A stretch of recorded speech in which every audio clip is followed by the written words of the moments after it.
Hi, I'm Danny Boyd, and this is CinemaStix, a celebration of film and film form. Just a minute.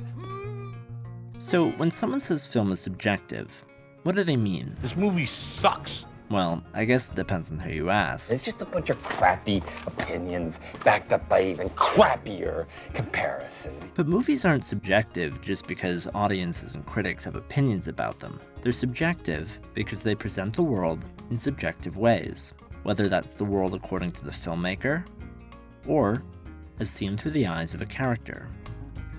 Christopher Nolan's Memento is a film obsessed with character perspective.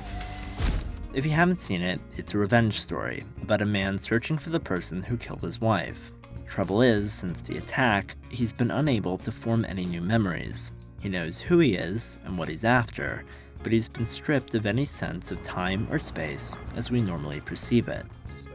And this presented Nolan with a challenge. I was very interested in trying to tell the story from a very subjective point of view, really try and show you the way this character sees the world, to put you in the head of this character and really experience some of his confusion and ambiguity.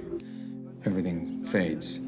If we talk for too long, I'll forget how we started, and next time I see you, I'm not going to remember this conversation. I don't even know if I've met you before. As a filmmaker, how do you tell a story in as subjective a way as possible? Mr. Beck. One of the first things to ask when deciding whether something in a film feels subjective I'm sorry about what happened to you. It's a bitch, you know? is, what is the camera doing? Is it standing in for a character? Is it tracking someone's attention? Or is it favoring someone and keeping everyone else out of focus or out of frame? Sweet little boy. That's what boys do.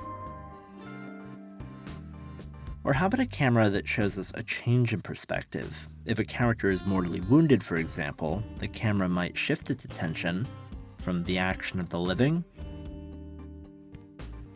to those who have died. Point of view shots like these can be extremely powerful tools, especially when combined with a good, subjective reaction shot. The POV shows you what a character sees. The reaction tells you how they feel about it. Hitchcock was famous for his use of this kind of juxtaposition in films like Vertigo and Rear Window, but we've also seen it used to great effect in Jonathan Demme's The Silence of the Lambs to show the objectification of Clarice by her male peers, and in Jordan Peele's Get Out to couple Chris's physical experience of helplessness with his emotional response to it. Another thing some directors do is effectively invert the POV. Storycam shots are disorienting, much like an extended point of view shot, something you see in Gaspar Noé's Enter the Void, for example, but they're far more intimate. Guy Ritchie has this great body mount shot in Lock, Stock, and Two Smoking Barrels to show Eddie's numbing panic after losing a high-stakes poker game, and Darren Aronofsky loves it in Requiem for a Dream. Though Aronofsky is probably even better known for his use of another great subjective shot. Hell, I've even seen him combine the two. But the conveyance of character perspective isn't limited by where the camera is placed or how it moves. Visual effects can be used to show an altered form of vision. Superposition and fades can depict fragmented thoughts. Saturated colors often contrast a favorable reality with the real thing, or sometimes it's simply a matter of showing the audience something that isn't really there. People do it every day. They talk to themselves. They see themselves as they'd like to be.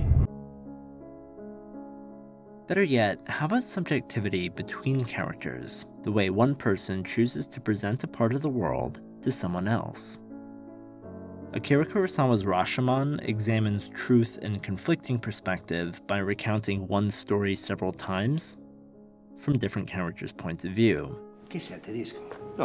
And in Roberto Benigni's Life is Beautiful, a father changes the literal meaning of language Alles hören, ich sage das nur einmal. Comincia il gioco. Chi c'è c'è, chi non c'è non c'è. to convince his son that the war is just a game. Transportiert worden. Si vince a 1000 punti. Il primo classificato vince un carro armato, vero? Ihr habt die Ehre, für unser großes deutsches Vaterland arbeiten zu dürfen? And finally, there's the voice of the mind, not what's presented externally, but rather what one character can hear Harry! Did you hear it? and another can't. Hey, what? These are the ramblings of the noir detective, My last day on the job. Early retirement. Not my idea. the unspoken reaction, Oh my god. It even has a watermark. or the reading of a diary. Yes, you, Borden. Sitting there in your cell, reading my diary, awaiting your death for my murder. And so all of that brings us back to Memento. Here are 5 techniques Nolan uses to bring his audience into the head of Leonard Shelby. Some conventional, others less so. First off, he limits what his camera can see. Like several examples we've looked at, Nolan's camera sticks to his protagonist. Wherever Leonard goes, so goes the camera. When Leonard looks, we get an insert. And when Leonard leaves a room, the camera cuts.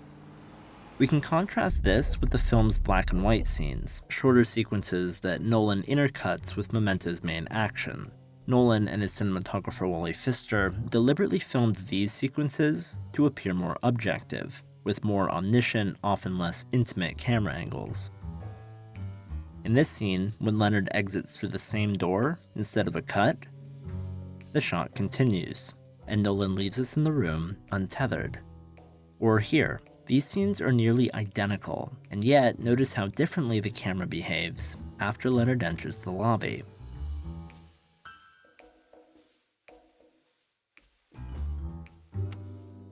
This relationship between the objective and the subjective is one of Memento's major themes, and is further explored in technique number 2. Don't believe his lies. He is the one.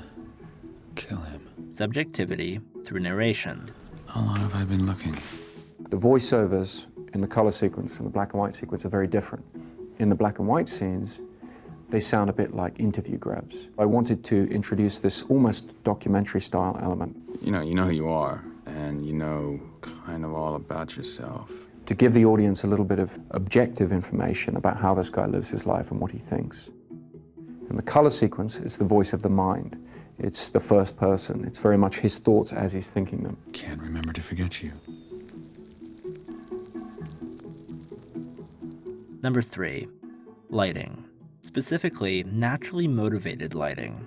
This is a signature of Wally Pfister's style. He tends not to over-stylize, Ma won't let me. so that nothing distracts us from what we're meant to pay attention to.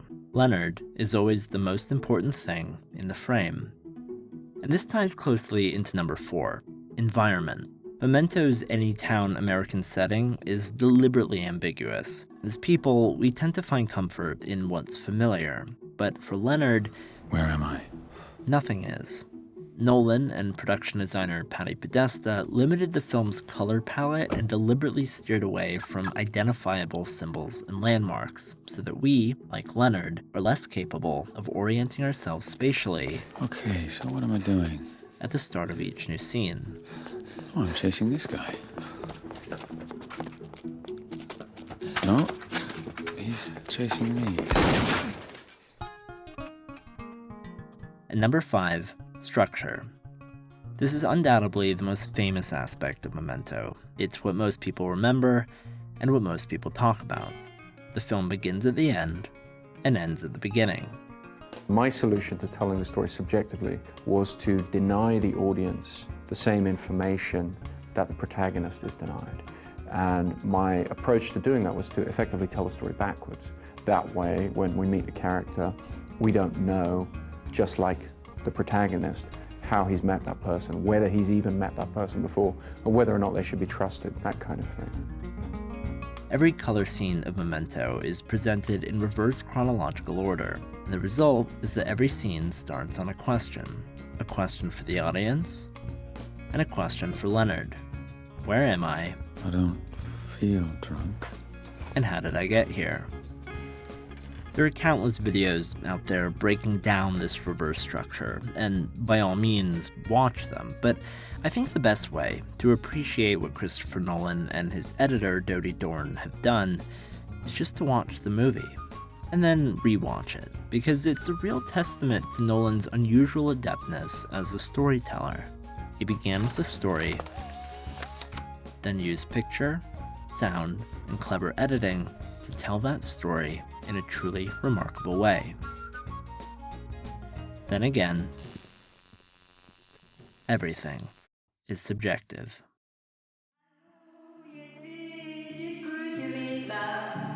Il est là qui cogne,